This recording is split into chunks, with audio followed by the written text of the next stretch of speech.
I'm Jonah. I'm one of the managers here at the Living Room DC Ranch, and I'm here to make a green goddess for you. It's a cucumber martini drink, and it is very refreshing and delicious.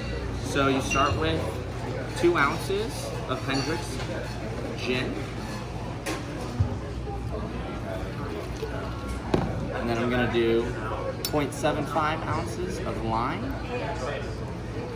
Equal parts simple, so another 0.75 ounce of simple syrup, and then just 1 ounce of fresh cucumber juice. Gives it that nice green color. And then all you gotta do is shake it.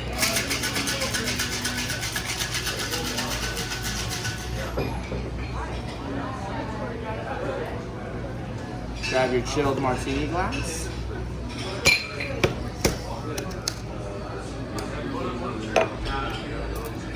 Your strainer,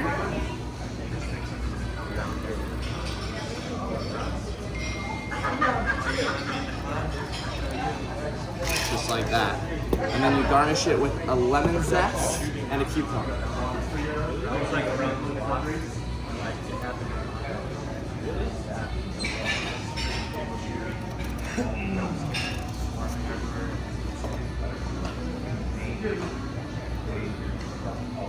Just like that.